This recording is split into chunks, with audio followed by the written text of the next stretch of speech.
ici, puis de différents intervenants. Je vais passer la parole à un membre du comité de soutien, Pascal Jawel, et ensuite d'autres intervenants. Bonjour à tous, merci beaucoup, merci infiniment d'être là ce matin et de démontrer votre intérêt pour cette affaire, très importante évidemment pour Vincenzo Vecchi et complètement emblématique pour nos libertés fondamentales.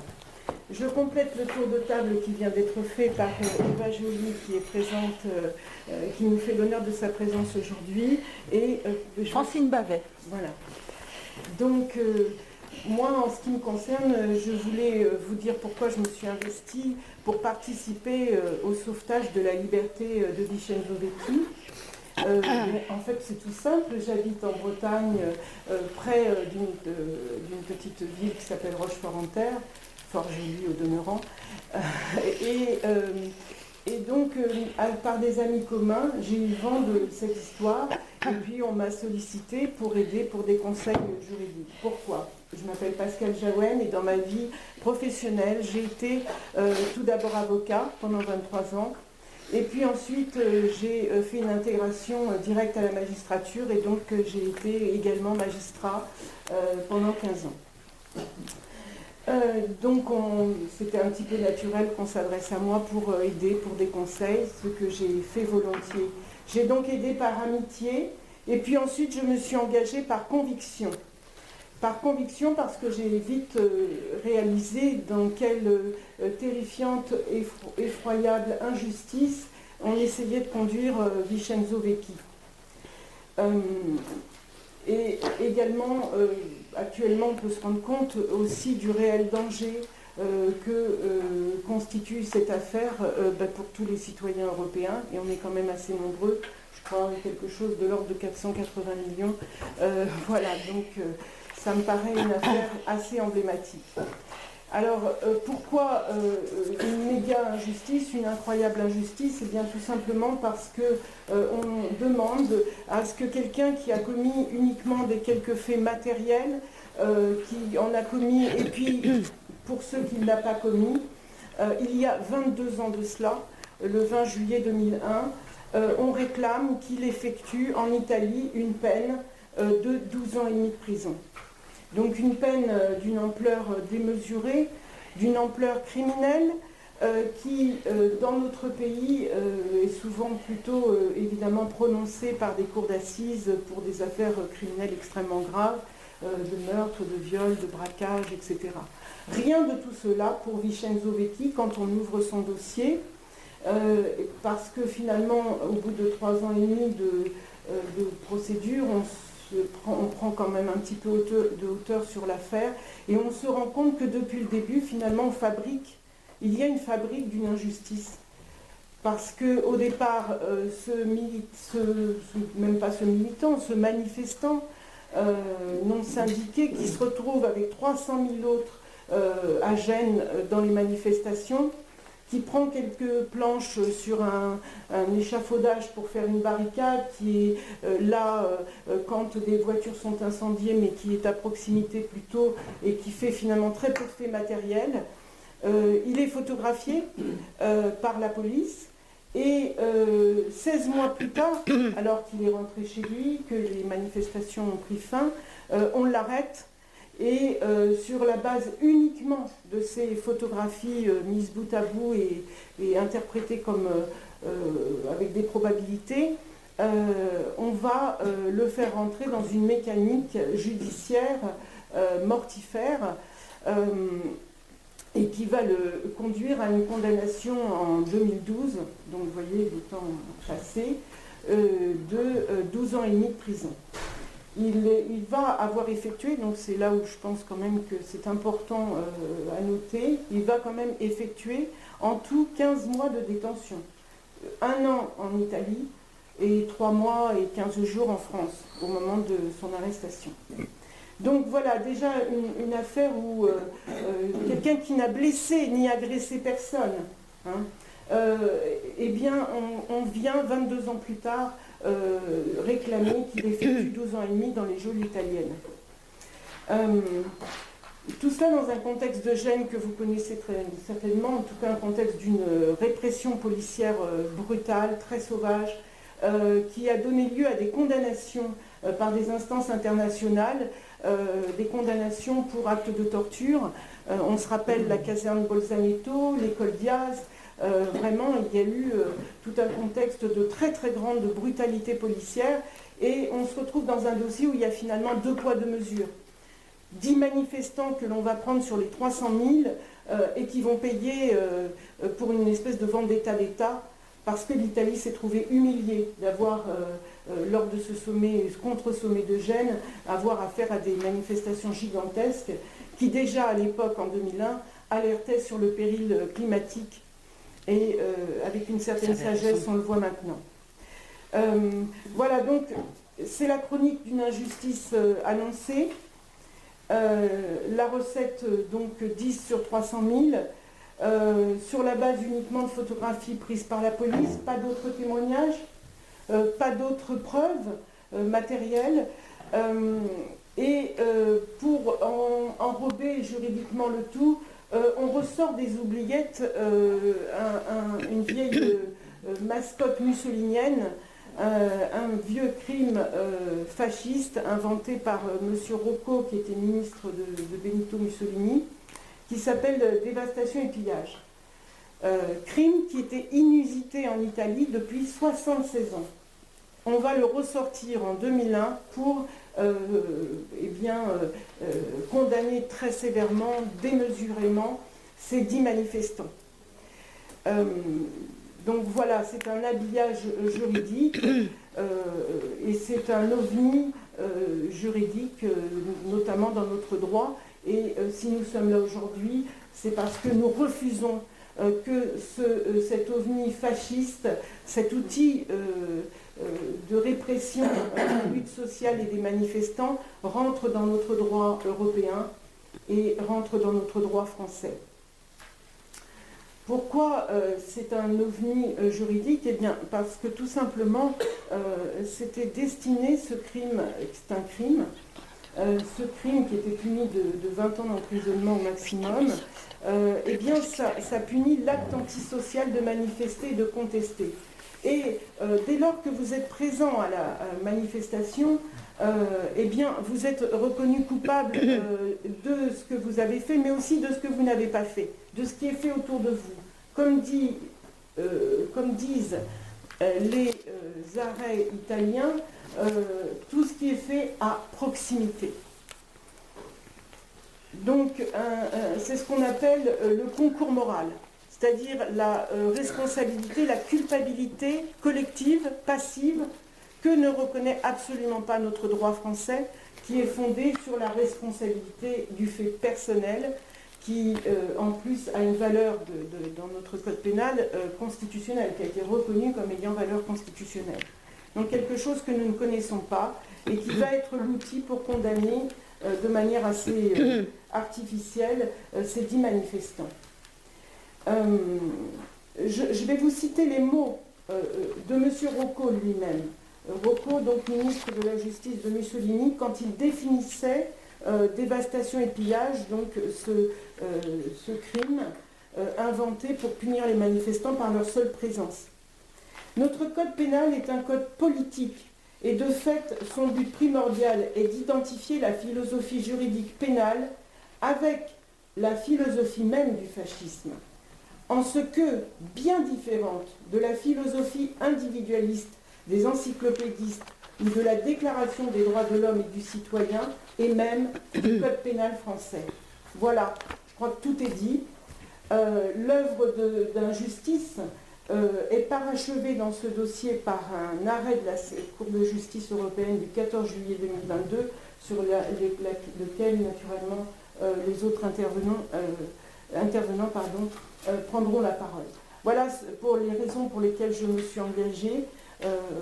Par amitié maintenant aussi pour Vincenzo, que je connais, que je ne connaissais pas à l'époque, mais qui est quelqu'un de vraiment de très grande qualité, quelqu'un qui est totalement inséré, quelqu'un qui a un travail depuis 3 ans et demi, qui est associé dans l'entreprise où il travaille, qui a une compagne, qui a des amis, la preuve. qui fait partie du monde associatif, qui est un breton d'adoption. Et c'est pour ça aussi que nous sommes là. Merci Pascal. Jean-Baptiste Ferraglio. Voilà. Bonjour. Jean-Baptiste Ferraglio du comité de Rochefort-en-Terre. Je pense que Pascal a bien résumé l'origine du problème. Ça veut dire que pour comprendre où on est arrivé aujourd'hui, il faut vraiment partir de Gênes. Gênes, ça n'a pas simplement été un manifestant tué, la torture, etc. Ça a été aussi le fait que la police a déposé des fausses preuves, ça veut dire des cocktails Molotov dans l'école Diaz, a fait des faux témoignages pour justement faire condamner les manifestants. Après Gênes, il y a eu le procès, donc le fait de ressortir une vieille loi fasciste pour pouvoir condamner Vincenzo. Et après, il y a eu le mandat d'arrêt européen. Le mandat d'arrêt européen, ce que je veux dire, c'est la déloyauté de l'Italie vis-à-vis de la France. Le mandat d'arrêt européen, en réalité, d'abord l'Italie n'a pas coché toutes les cases qui sont obligatoires dans le mandat d'arrêt européen, a émis un deuxième mandat d'arrêt européen pour des faits qui étaient déjà purgés. Ça veut dire qu'en sachant effectivement qu'une manifestation antifasciste à Milan pour laquelle Vincenzo a été condamné, il avait déjà purgé sa peine, elle a quand même émis un mandat d'arrêt européen pour ça, et c'est complètement illégal. Quand on est allé par exemple au Luxembourg, à la Cour de justice de l'Union européenne, l'Italie n'était pas là, mais elle a quand même envoyé une note pour dire, bon, dévastation et pillage, en réalité, ce n'est pas une atteinte à la paix publique, ce n'est pas si grave que ça, de toute façon, ça correspond au droit français. Et là, on vient de réviser un peu, parce que le passage pour nous à Lyon, c'est un passage très important. On a révisé un peu tous les différents documents, et là, on s'est aperçu que quelque chose qu'on a du mal presque à croire, mais l'Italie, les documents que l'Italie a envoyés à Rennes, les documents qui ont été utilisés à Angers, en réalité, on lit dans l'arrêt d'Angers, il y a écrit, dans son arrêt, la Cour d'appel de Gênes décrit le fait. C'est complètement faux. Les documents que l'Italie a envoyés à Rennes et utilisés à Angers, ce n'est pas les documents de la Cour d'appel italienne, c'est simplement la plaidoirie du procureur à Gênes. Ça veut dire que l'Italie a fait un tour de passe-passe en faisant décrire au procureur, en faisant passer ça comme si c'était la Cour de Gênes qui avait écrit. C'est comme nous, par exemple, si on pouvait prendre l'écrit de la défense de Vincenzo et dire voilà ce que la Cour de Gênes dit. C'est un truc complètement faux, complètement bidon. Pourquoi ? Simplement parce qu'il n'y a pas de documents, il n'y a pas de faits, il n'y a pas de descriptions dans lesquelles on voit Vincenzo actif dans les faits qui lui sont reprochés. C'est ça le problème de fond. Et ça veut dire qu'à part les deux planches prises sur un chantier, les deux planches prises sur un chantier pour faire une barricade du moment qu'on connaît ce qu'a été le rôle de la police en Italie pendant les manifestations de Gênes, ça c'est le seul fait qu'on peut rapprocher à Vincenzo Vecchi pour dévastation et pillage. Tous les autres faits, en réalité, ils sont des faits pour sa simple présence. C'est pour ça que l'Italie a envoyé cette truc bidon. On peut l'appeler ça, c'est pas un faux, c'est simplement un tour de passe-passe dans lequel on fait croire que c'est la Cour de Gênes, quand en réalité, c'est le procureur. Ça veut dire que l'Italie, depuis le début dans cette affaire, pas simplement n'a pas rempli tous les documents nécessaires, mais elle a berné Rennes, la Cour de Rennes, elle a berné la Cour d'Angers, elle a berné la cassation française, elle a berné la Cour de justice de l'Union européenne, parce que ces papiers qui ont été utilisés par Angers, en réalité, elles ont été utilisées aussi par la cassation et par le Luxembourg. Et là, on se retrouve aujourd'hui avec des moyens de défense extrêmement réduits. Pour Vincenzo, ça veut dire que la double incrimination, Il faut un peu ramer pour arriver à la démontrer. Je pense que les avocats qui sont excellents, ils vont réussir à faire ça. Mais effectivement, on se retrouve handicapé dans la défense de Vincenzo en partant d'un document qui en réalité c'est un document bidon. Voilà pour dire qu'aujourd'hui, ici, là, on dit qu'effectivement l'affaire est pliée, qu'effectivement la Cour doit se plier à l'injonction de la Cour de justice européenne. C'est faux. Ça veut dire qu'aujourd'hui, la France peut encore refuser d'introduire une loi fasciste à l'intérieur de l'espace juridique européen et la Cour de Lyon peut encore aujourd'hui refuser de collaborer à ce qui est devenu, je ne dis pas une mascarade de justice, mais quand même, ça sent vraiment le barbouze là-dedans. Ça veut dire que la Cour de justice de l'Union européenne et M. Dupond-Moretti, le ministre de la Justice français, met en avant effectivement la confiance mutuelle pour appliquer ce mandat d'arrêt européen-là. Eh bien, nous, on a démontré à maintes reprises que les documents envoyés par l'Italie étaient tronqués. Là, on démontre le fait qu'ils sont même faux. Et donc, M. Dupond-Moretti, la confiance mutuelle vis-à-vis de l'Italie, elle ne peut pas être acceptée. Ça veut dire qu'effectivement, on peut avoir une confiance mutuelle partagée, mais parce qu'on partage un certain nombre de valeurs, un certain nombre de lois, un certain nombre de façons de faire. Là, l'Italie, elle a triché, et donc, s'il y a encore un minimum de dignité dans cette affaire, la Cour de Lyon doit refuser absolument ce mandat d'arrêt européen-là. Merci Jean-Baptiste. Est-ce que, Eva Joly, est-ce que vous souhaitez prendre la parole? Oui. Oui. Bonjour tout le monde. Je suis très, très heureuse d'être là et de pouvoir prendre la parole pour une cause aussi importante. Comment vous dire? Je suis une militante du mandat d'arrêt européen. Je l'ai réclamé. On ne conteste pas le fait que le mandat d'arrêt européen est important. Mais ici, nous sommes devant un cas que vous avez très bien décrit, Pascal, et vous aussi, l'ami de Vincenzo. C'est une situation absurde. Et il y a des principes supérieurs aussi pour l'Union européenne. Nous avons les déclarations de droit. Et dans ces déclarations de droit, c'est le droit à un procès équitable et à des peines proportionnelles. Et vous imaginez 12 ans pour avoir participé à une manifestation avec une responsabilité collective. Je vérifie avant de venir les peines prononcées pour les Gilets jaunes lorsqu'ils sont pénétrés par violence dans l'Arc de Triomphe. Mais c'était du travail d'intérêt général de 70 jours, une peine de 100 € pour le vol de cartes postales et la peine la plus sévère pour ceux qui avaient dégradé était 8 mois avec sursis. Voilà les peines qui auraient été appropriées à cette situation-là. Cogner 12 ans, c'est ce que vous prenez en France pour des meurtres. Donc c'est absurde.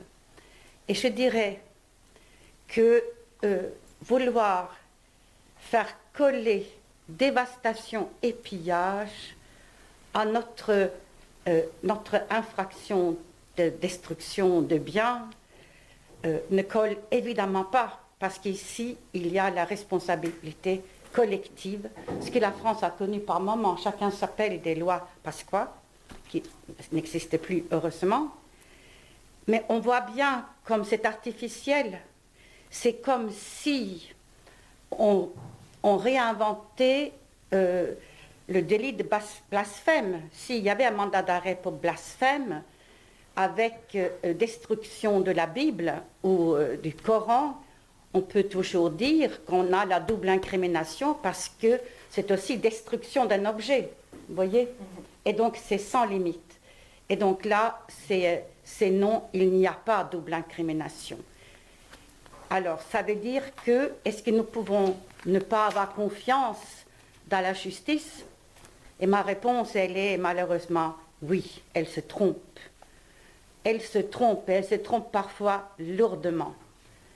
Et j'en veux pour preuve que la Cour de justice des communautés européennes a rendu au mois de novembre 22 un arrêt par lequel elle interdit l'accès public à des registres de qui possède quoi, en disant que c'est une violation de la vie privée. Les journalistes ont fait l'enquête pour savoir qui était le plaideur, qui s'appelait Patrick Hansen. Mais Patrick Hansen était un mandataire de Poutine. Voilà ce que la Cour de justice a décidé dans sa grande ignorance en novembre.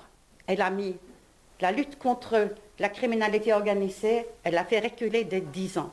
Donc elle se trompe parfois. Donc le rôle aujourd'hui, demain, de la Cour d'appel de Lyon, c'est de résister. C'est de résister et c'est de dire que Vincenzo Vecchi ne doit pas être livré à l'Italie parce que nous ne connaissons pas cette infraction de dévastation et pillage qui porte des peines criminelles pour nous. Hein? Donc et je dirais aussi que dans cette affaire, il y a 2 procureurs généraux qui ont manqué du bon sens. Il y avait une façon élégante de s'en tirer, mais comme tout le monde ouvre le parapluie, ça n'a pas marché. Il aurait fallu que, après la décision de Rennes, que le parquet ne fasse pas appel et l'affaire était réglée. Ou après Angers, qu'on ne fasse pas appel. C'était tout simple. C'est comme si c'était tellement important.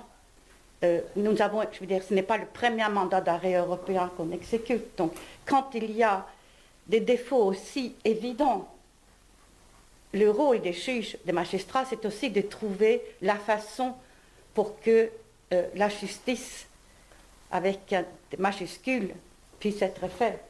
Et ce n'est pas ce que nous voyons ici. Donc, moi, vraiment, je demande, et je voudrais que ça soit clair pour tout le monde, que c'est une injustice que de exécuter ce qui n'est que l'avis préalable de la Cour de justice européenne. Il faut résister, il ne faut pas que les Vincenzo Vecchio soient livrés à l'Italie, qui est néofasciste aujourd'hui. Merci, Eva. Est-ce que Francine Vallès, que vous souhaitez intervenir? Je peux dire rapidement pourquoi je suis ici aujourd'hui et pourquoi quand Eva Joly m'a dit ce qu'elle venait faire aujourd'hui, j'ai dit je viens. Alors j'ai 2 raisons d'être là en fait.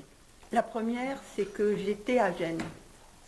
J'étais à ce moment-là vice-présidente du Conseil régional d'Île-de-France et avec les organisateurs du Forum social de Gênes, je suis allée, je pense que c'est le jeudi, rencontrer les services de police qui étaient censés organiser la tranquillité des manifestations. Puis j'ai pu constater, j'ai manifesté l'ambiance violente à Gênes, dont vous le savez, Gênes c'est une ville autour d'un cours d'eau. Et donc c'était un vrai piège cette ville, et je pense que les policiers s'en sont donnés à cœur joie. Moi-même, je peux vous dire, j'ai eu peur. J'ai entendu des coups de feu. Donc on voit bien quelle était l'ambiance. Je suis allée à l'école Diaz, puisque c'était le site où étaient les médias indépendants. J'ai vu qui était dans cette école Diaz. Cette jeunesse, moi j'avais 50 ans, c'était des jeunes gens qui rêvaient, oui, de résister, d'écologie, d'une mondialisation, je dirais, heureuse et soutenable. Et donc, moi j'ai quitté l'école Diaz le samedi à 19h. Le lundi, j'ai appelé mon avocat parce que je souhaitais qu'on puisse voir ce qu'on pouvait faire pour soutenir des jeunes manifestants qui avaient subi toutes les exactions qui se sont produites dans la nuit du samedi. Bon, voilà, ça c'est il y a 20 ans, je peux vous affirmer que j'en garde encore un souvenir très fort, parce que je n'ai pas eu l'impression que notre volonté de manifester sereinement a réellement été mise en œuvre par les services dont c'était la responsabilité. Je pourrais raconter des anecdotes, mais comment dire, je pense que je vais m'en tenir là.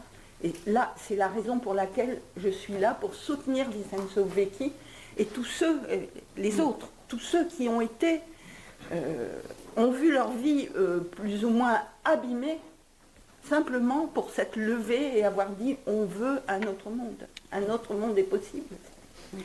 Mais la deuxième raison, je pense qu'elle nous concerne tous ici, c'est que je crois qu'on est en train de construire un système du droit européen. En France, on a mis beaucoup de temps pour définir des principes généraux du droit qui sont notre protection à tous. Le droit est censé protéger les citoyens. Là, on voit bien que dans cette construction des principes généraux du droit européen, il y a des choses qui ne sont pas assumables.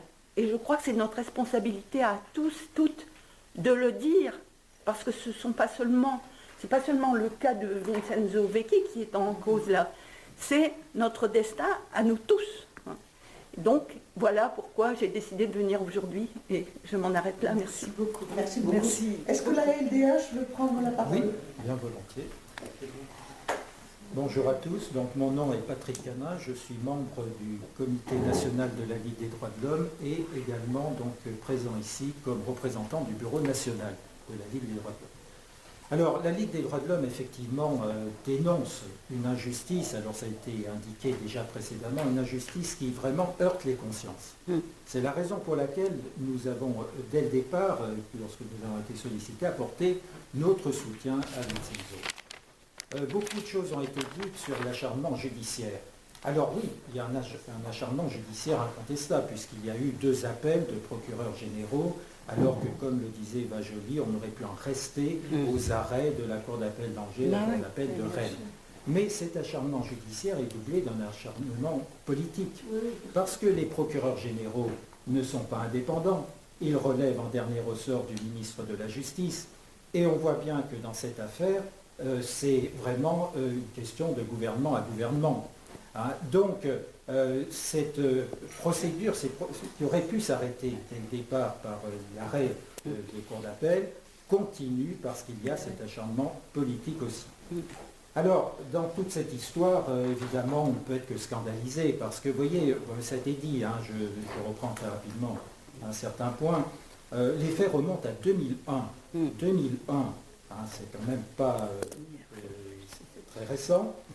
Et le mandat européen est fondé sur une incrimination, comme cela a été indiqué, qui remonte à la période mussolinienne, où on peut poursuivre pénalement, et donc ça existe encore en droit positif italien aujourd'hui, où on peut poursuivre pénalement une personne qui n'a pas commis d'acte matériel, mais qui est seulement présente sur des lieux où des faits, donc des troubles à l'ordre public donc, ont été constatés, certes, mais la personne qui est poursuivie peut ne pas avoir participé à ces actes matériels. Elle peut être poursuivie parce qu'on parle à ce moment-là d'une sorte d'adhésion morale.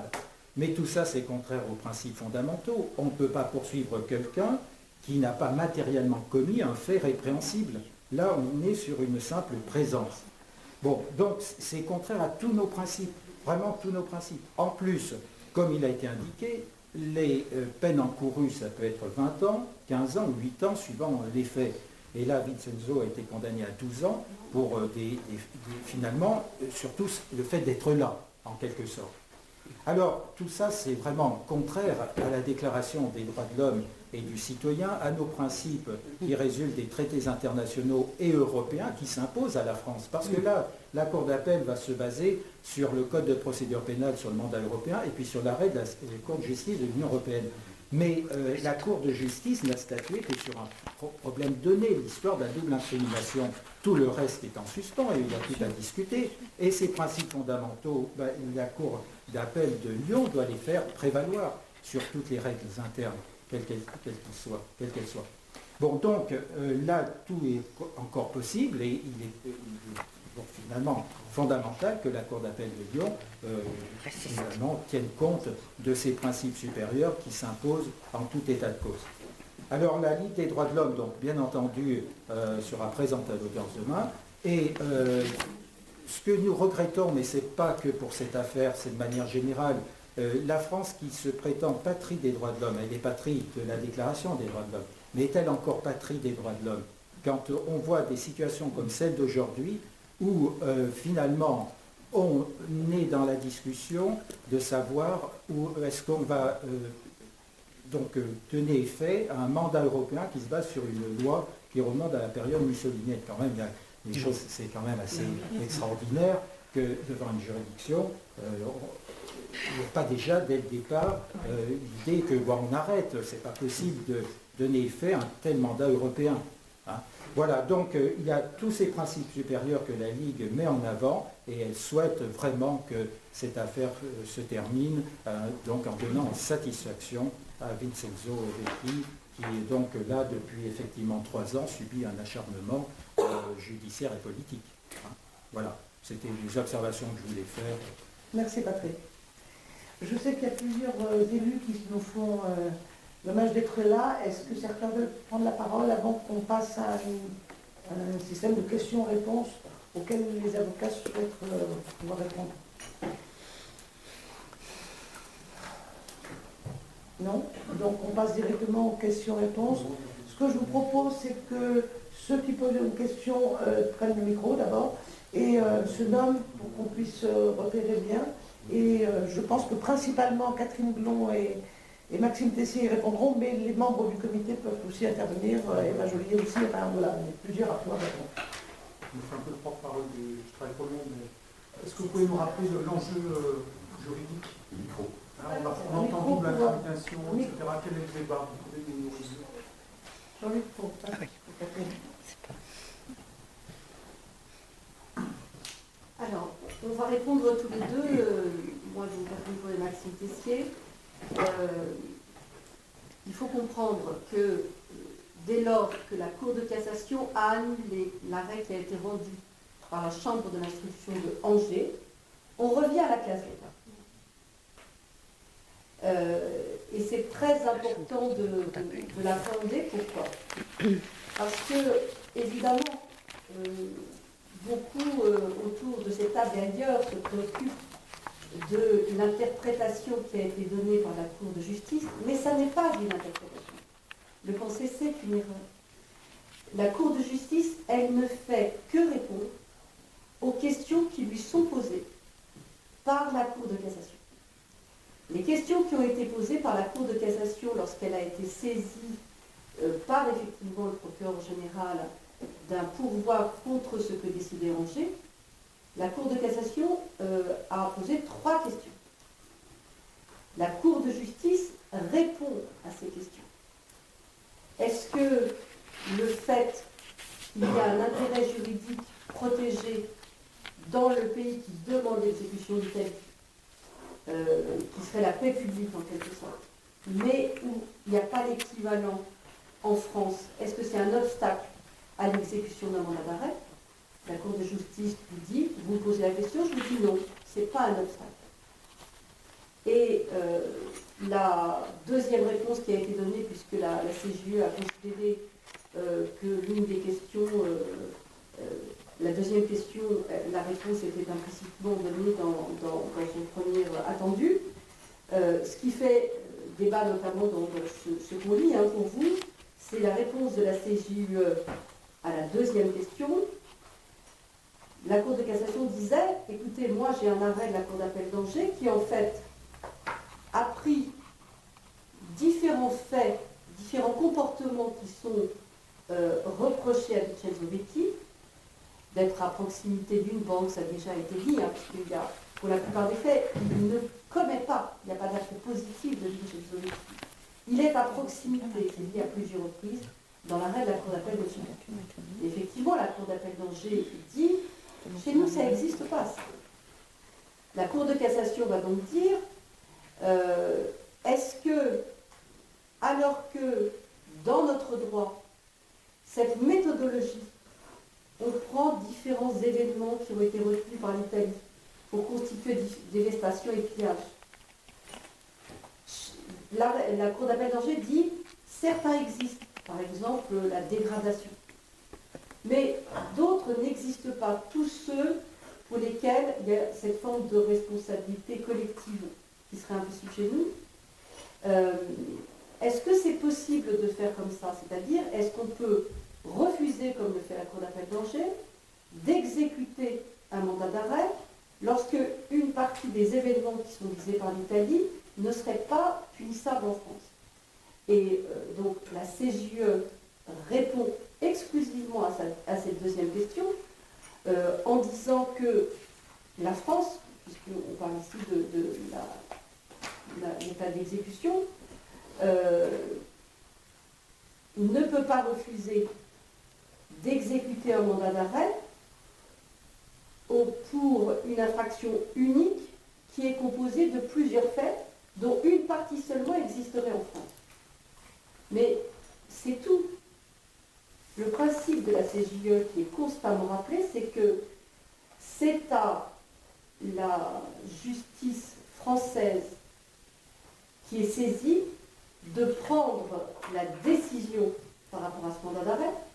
Et d'ailleurs, le terme qui est utilisé, c'est la responsabilité juridictionnelle appartient à l'institution judiciaire française.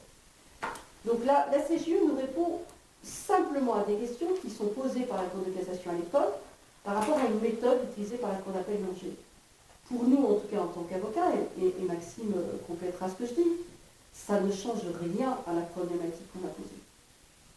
Pour nous, la problématique, elle est complètement différente.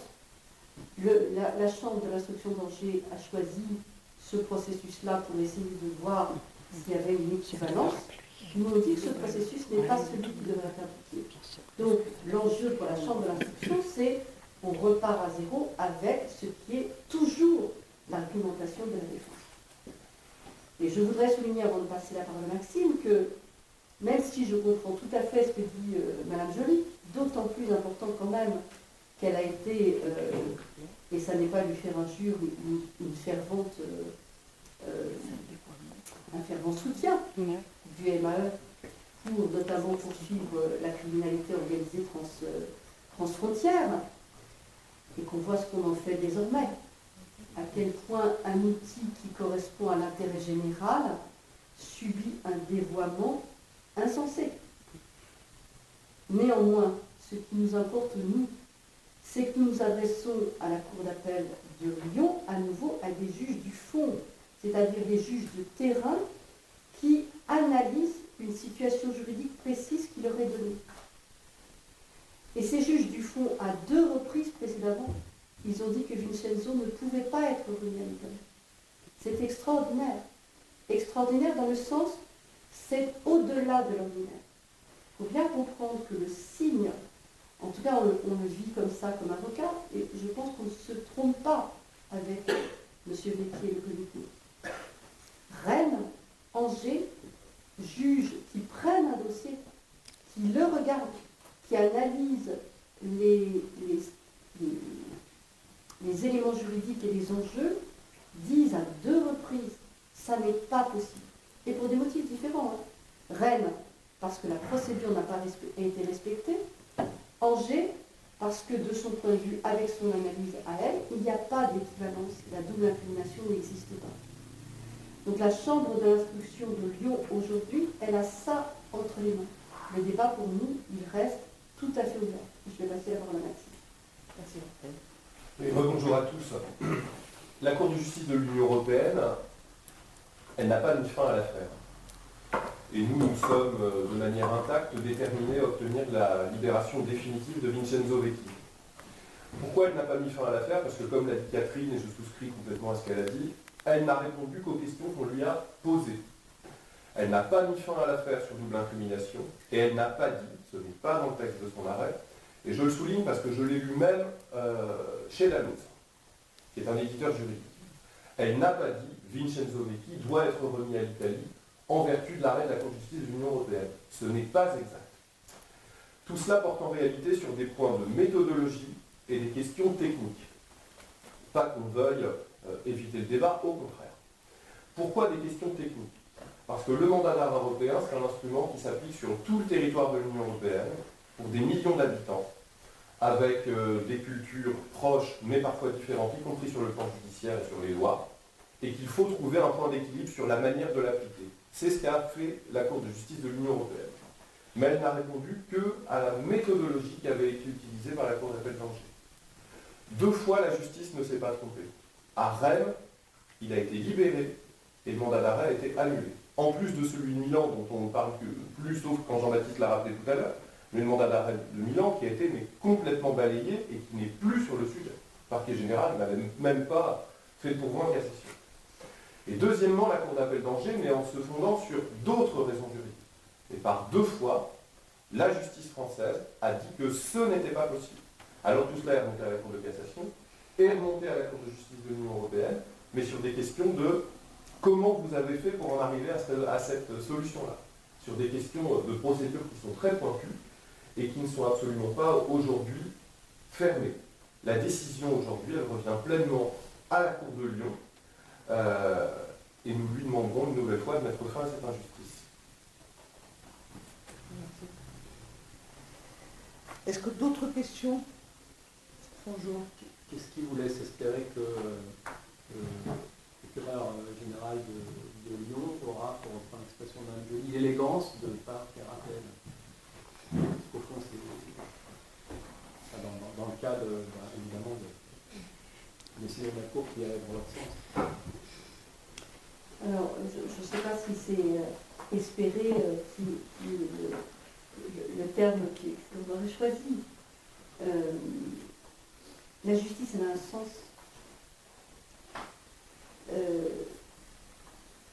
Elle dit quand même juste.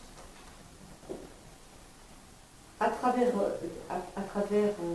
l'interprétation des lois, elle dit qu'à un moment, quelque chose est juste par rapport aux valeurs qu'elle soutient. Il y a 2 options. Ça n'est pas faire injure à un procureur de dire que c'est un acteur dépendant de l'instruction judiciaire, puisqu'il est directement sous les ordres et directives de la chancellerie. Si la Chambre de l'instruction de Lyon suivait ce qu'on lui demande, et nous, on reste persuadés que nos arguments sont solides et cohérents, et que le parquet général à nouveau décidait de faire un pourvoi, alors c'est une décision politique. D'ailleurs, nous n'avons jamais supposé, en tout cas à titre personnel, je n'ai jamais supposé que la justice elle était totalement décorrélée des enjeux politiques.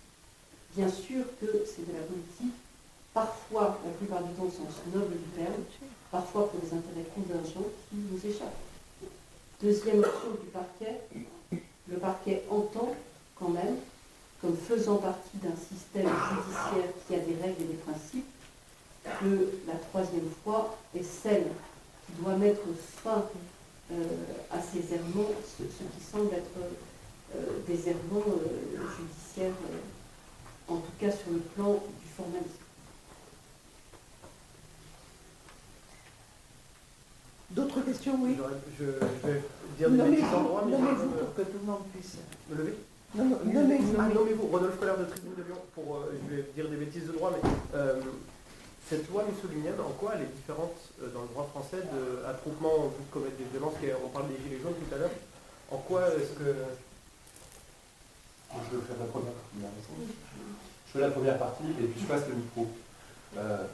La France a connu dévastation. Au moins par 2 fois pour ce que nous avons pu retrouver. La première fois, en 1832. 1832, c'est le lendemain, 2 ans après, vous savez, les Trois Glorieuses. La Révolution de 1830. Dans un titre, juste après des dispositions pour dire qu'il fallait protéger le roi et sa famille. Premièrement, crime puni de la peine de mort. Deuxièmement, je ne sais pas quand est-ce qu'il a été abrogé, mais il a été réinstauré en 1960. Je ne vais pas vous laisser penser à quel événement vous liez cela, parce que le texte le dit. Le texte de 1960, c'est une ordonnance qui modifie ceci et cela en vue de pacifier l'Algérie. Voilà ce qui a été décidé à l'époque. Crime puni de la peine de mort jusqu'en 1980. Puni de la peine de mort jusqu'en 1980, parce qu'il a continué à exister après 1981, jusqu'en 1994, lorsqu'on a décidé de changer de code pénal. Et depuis, dévastation a disparu du droit français. C'est pour ça que ce n'est pas possible de dire que Vincenzo Vecchi doit, sur le fondement de dévastation, être emprisonné en Italie en 2023, 20 ans après des faits qui lui sont reprochés. C'était des infractions profondément politiques. À un moment donné, la représentation nationale française a dit que ça n'est plus possible. Donc déjà, c'est la première chose. La deuxième, c'est qu'il y a une différence fondamentale entre le système juridique français et le système juridique italien.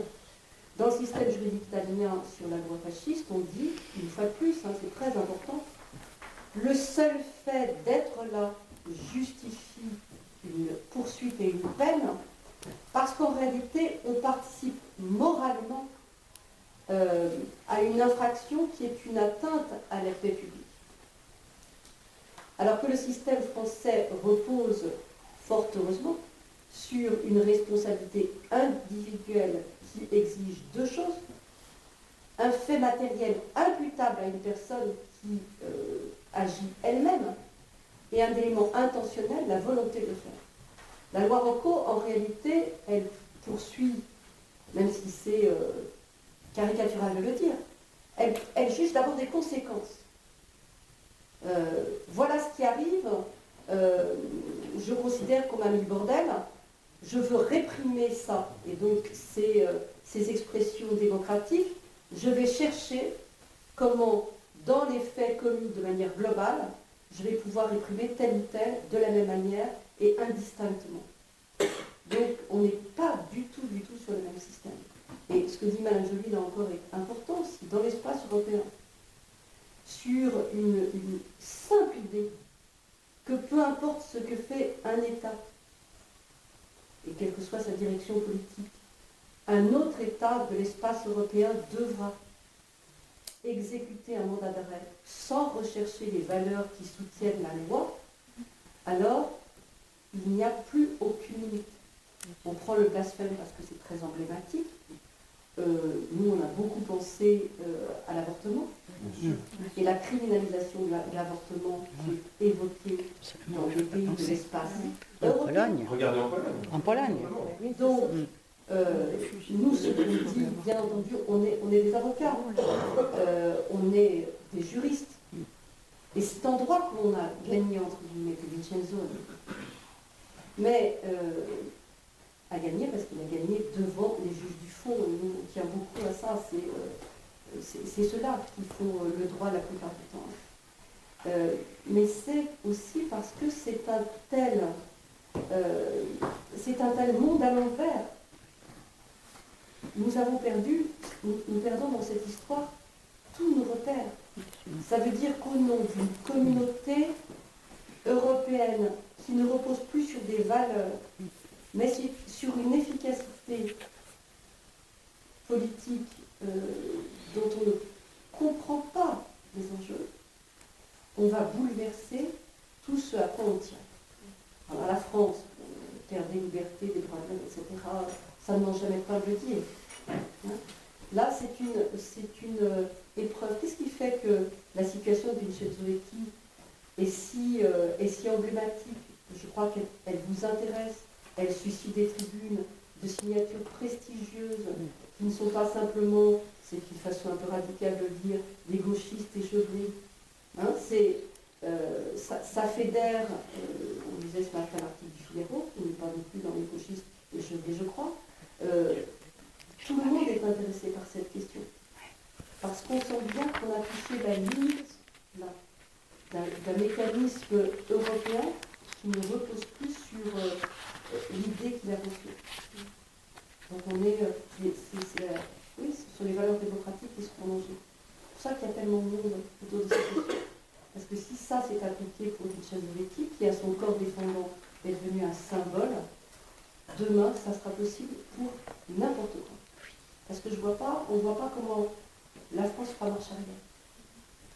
Et justement, pour en revenir aux Gilets jaunes, beaucoup ont été condamnés pour le simple fait d'avoir été là. Est-ce que ça ne rejoint pas finalement cette affaire qu'il y a? Non, ils n'ont pas été condamnés pour le simple fait d'avoir été là. À chaque fois, c'était rattaché à une infraction qu'ils avaient commis eux-mêmes ou dont ils étaient complices. Attention, hein, c'est absolument impossible en France aujourd'hui de condamner des manifestants simplement parce qu'ils manifestent. Ce qui s'est passé au moment des Gilets jaunes, c'est un phénomène singulier qu'on n'avait pas connu, c'est-à-dire qu'on arrêtait les gens avant qu'ils commencent les manifestations, on les mettait en garde à vue préventive. C'était complètement extraordinaire. Bon, mais une fois qu'ils étaient dans la manifestation, on leur a imputé à chacun, soit comme auteur principal, soit comme complice, un fait matériel précis.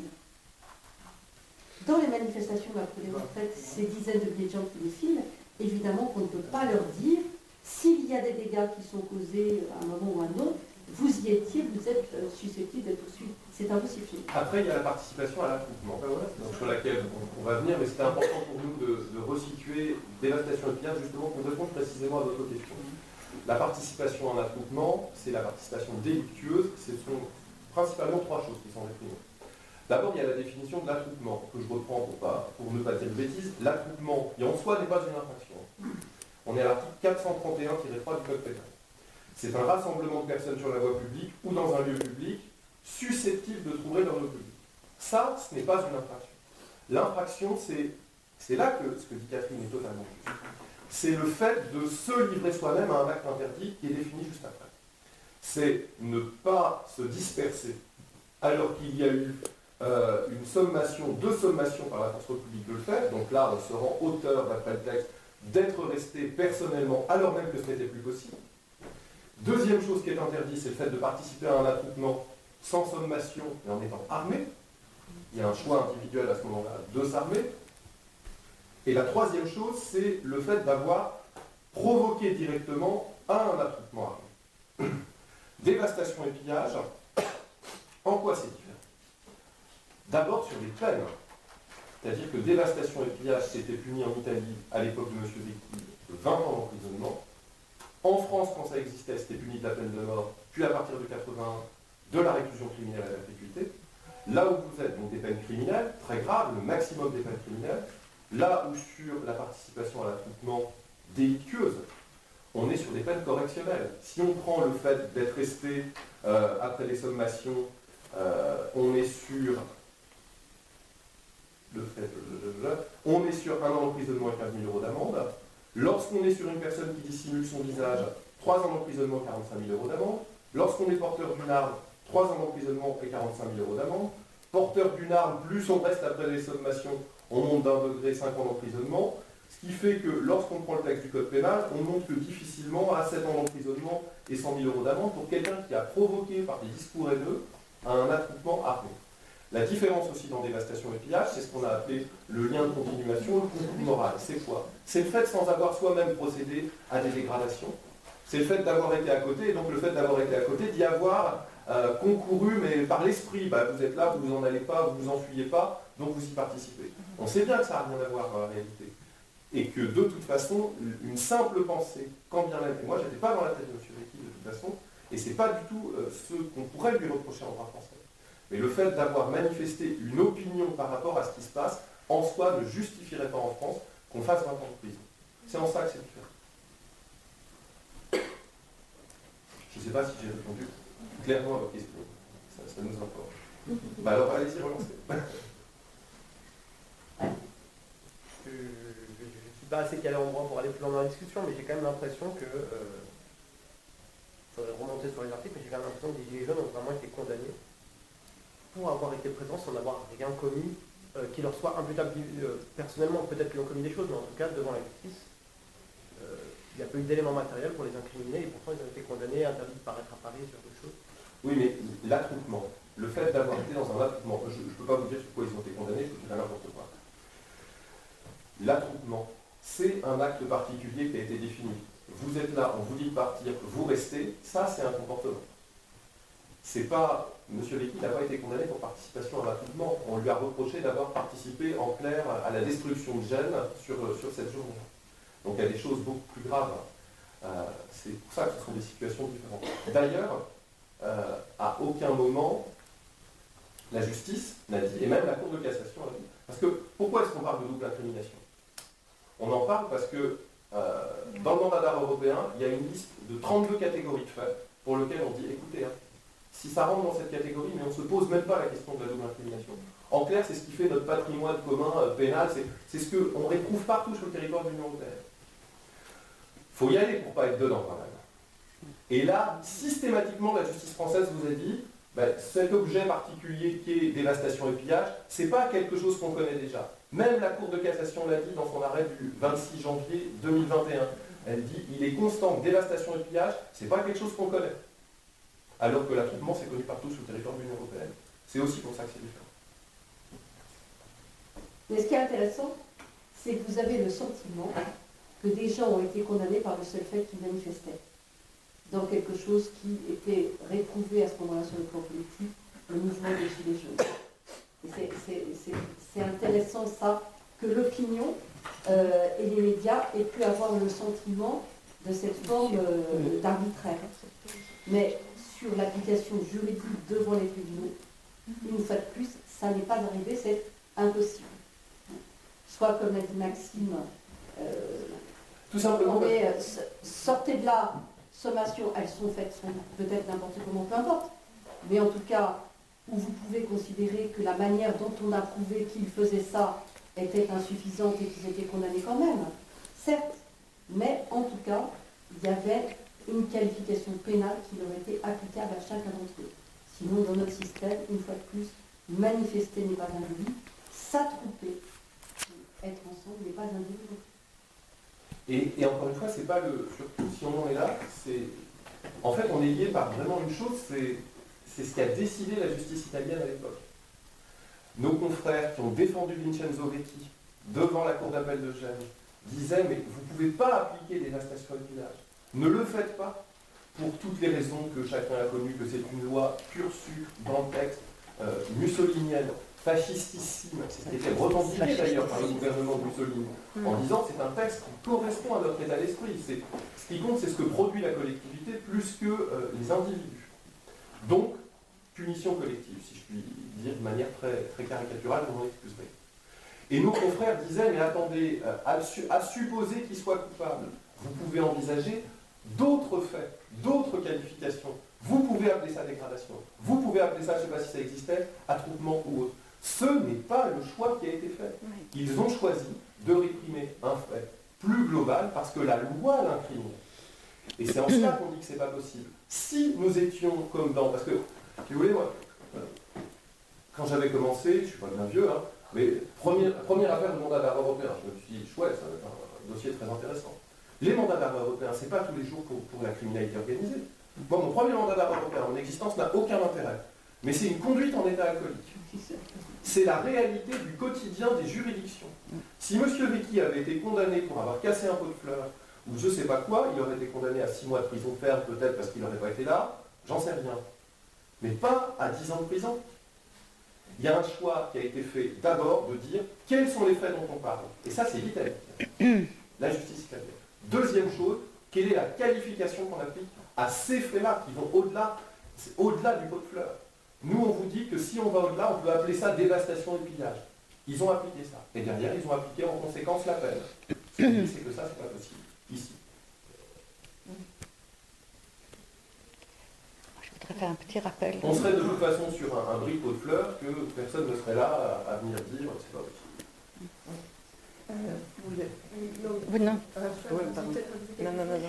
Non.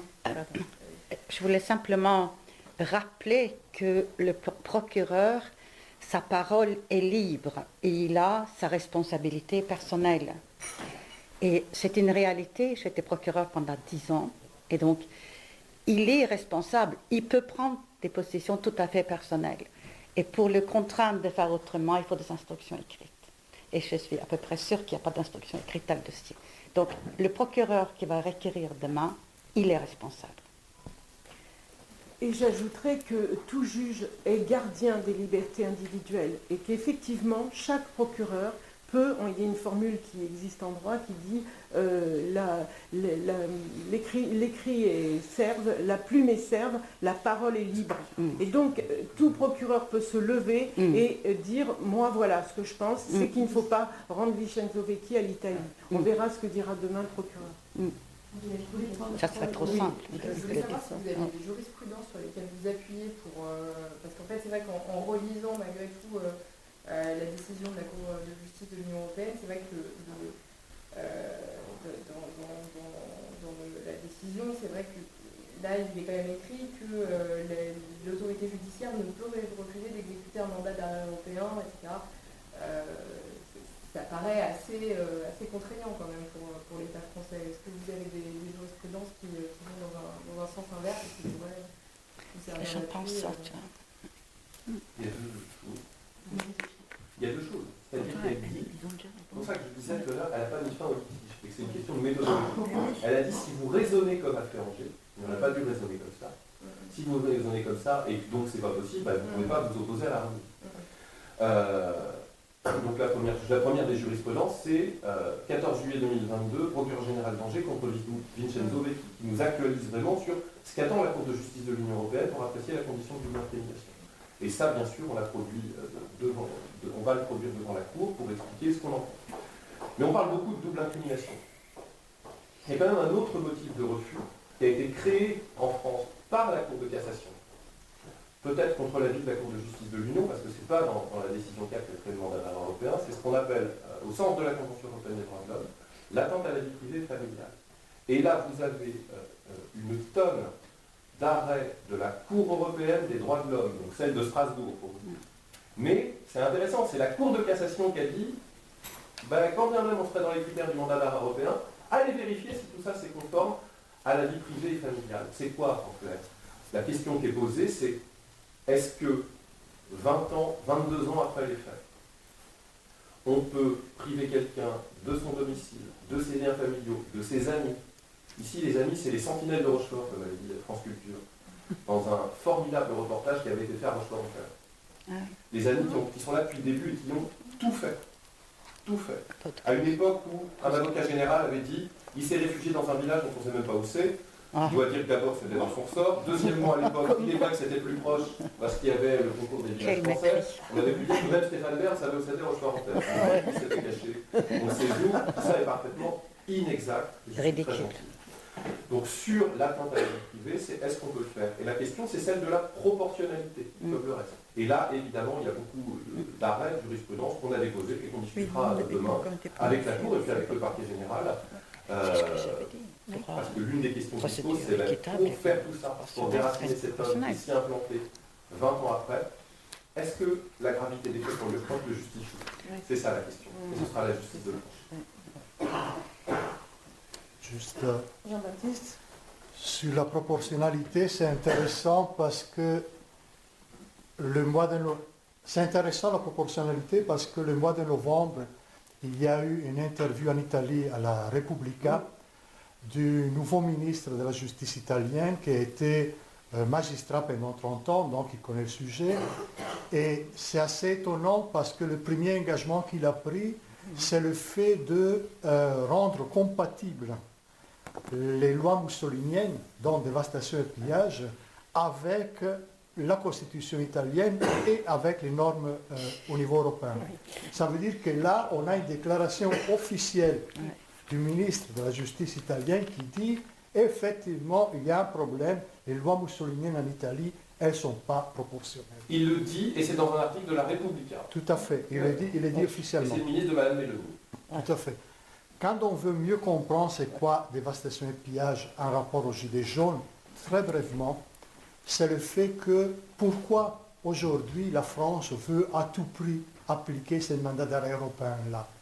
Mais pour la même raison que l'Italie, à la fin de la Deuxième Guerre mondiale, a voulu garder cette loi, parce qu'on ne sait jamais. Ça veut dire qu'aujourd'hui, la loi dévastation et pillage, malheureusement, les différents États au niveau européen, on est en train de glisser vers ça. Ça veut dire qu'on est en train de glisser vers le passage d'une action individuelle à une action collective. Et c'est ce passage-là qui est extrêmement dangereux. Ça veut dire que les prochains temps, dans des différents pays au niveau européen, ne vont pas être des temps faciles dans lesquels beaucoup d'entre nous ils vont peut-être manifester, peut-être nos enfants, peut-être nos amis. Mais ce qui est inconcevable, c'est le fait d'aller dans une manifestation, peu importe la raison, si c'est la retraite ou si c'est autre chose, mais imaginez qu'on puisse rentrer à la maison 10 ans après.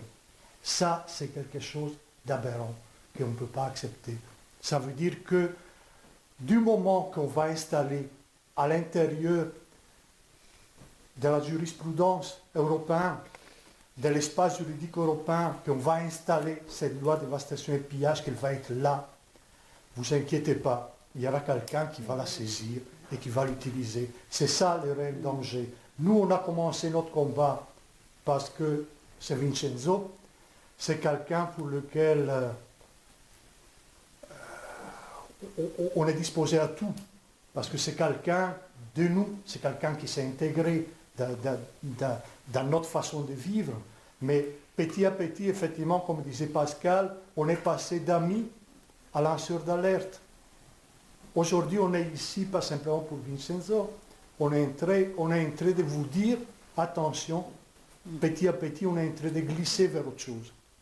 Et ce glissement vers autre chose, on peut encore l'arrêter. Voilà. C'est précisément là où est le danger. Parce que, effectivement, c'est dangereux pour les luttes sociales futures.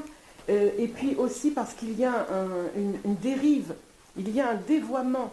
Le mandat d'arrêt européen, c'était un outil juridique utile, nécessaire pour que tous les pays européens puissent, comme par rapport à la liste des 32 infractions, s'échanger plus facilement qu'avec l'extradition, les criminels, les meurtriers, les trafiquants, etc.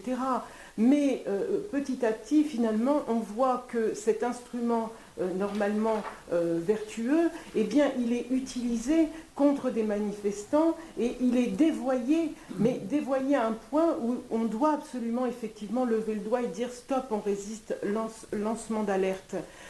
Pourquoi je dis ça? Parce que ce dévoiement, il est même par rapport au texte. Nous avons dans la Charte des droits européens, des droits fondamentaux européens, un texte 49 1, 2, 3, qui justement parle de la disproportion de la peine et qui dit que la peine ne doit pas être disproportionnée par rapport aux faits commis. Or là, on y est en plein. Eh bien, que se passe-t-il dans notre dossier? Que se passe-t-il par rapport à ce principe qui est supérieur, qui est une valeur transcendantale de tous les États européens? Il est bien inscrit à l'article 49 et là, la Cour de justice européenne le cite, dit oui, on a la charte, nos arrêts sont conformes à la charte, etc. Mais pour Vincenzo Vecchi, ah ben non, mais la proportion, c'est l'affaire du pays d'émission, c'est l'affaire de l'Italie. Et elle répond, ben, c'est pas votre affaire la France, c'est pas votre affaire le pays d'exécution, c'est pas mon affaire, moi, Cour de justice, puisque je constate que justement il y a une disproportion et je ne l'applique pas. Alors vous, la France, vous ne l'appliquez pas, la Cour de justice ne l'applique pas, à quoi ça sert? Et c'est là où il est le dévoiement, c'est-à-dire on a les textes, on a le principe, mais on ne veut plus l'appliquer. Est-ce qu'il y a d'autres questions qui se posent? Oui.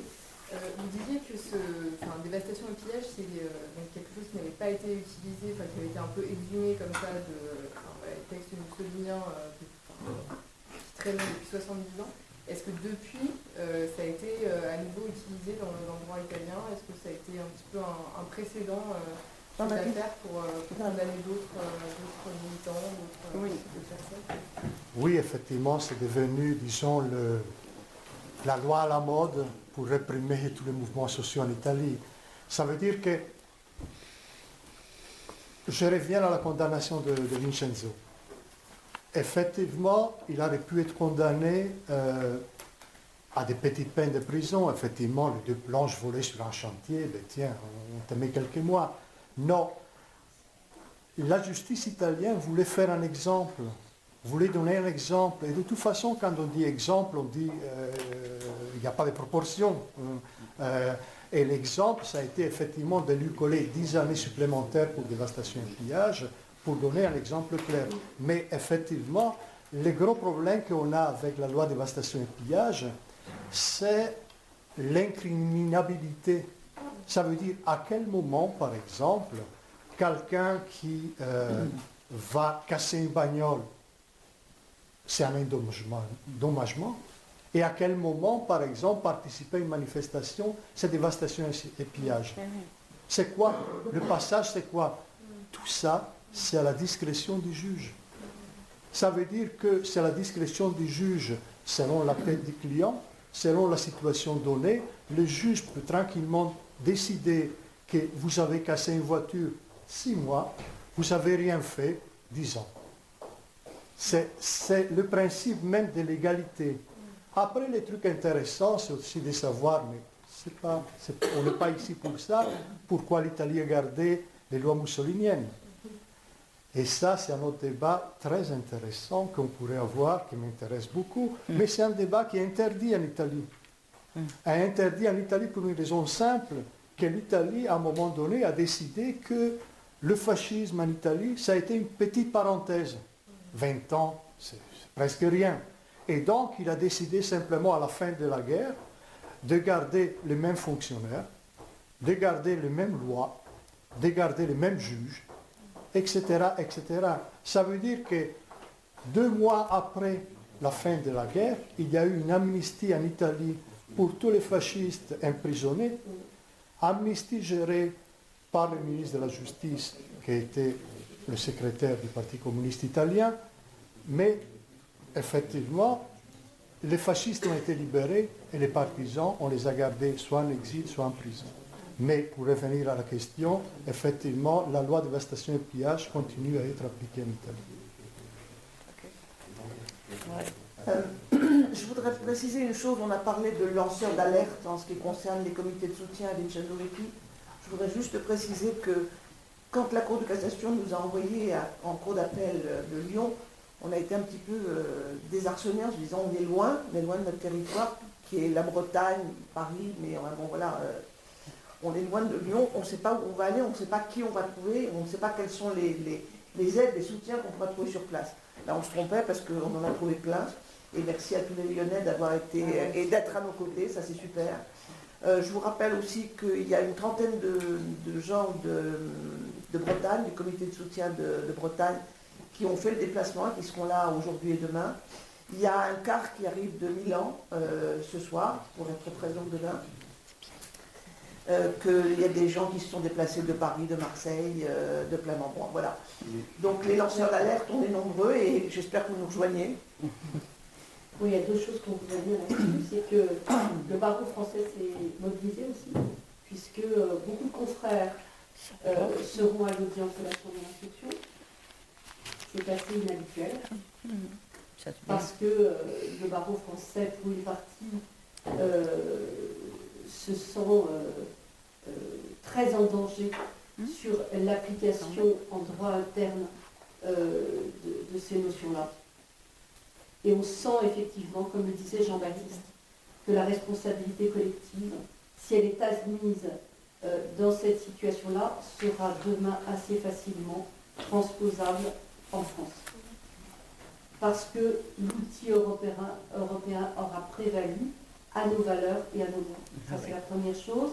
C'est que donc, alors que si à titre individuel, comme avocat, nous pouvons avoir naturellement des engagements citoyens, la collectivité des avocats se mobilise en général sur des situations extrêmement emblématiques des valeurs démocratiques qui sous-tendent les lois. C'est le cas pour Vincenzo. Et nous, Maxime et moi, par ailleurs, on veut remercier les comités de soutien et tous ceux qui les ont rejoints. C'est une aventure humaine unique. Alors Maxime est très jeune, moi un peu moins.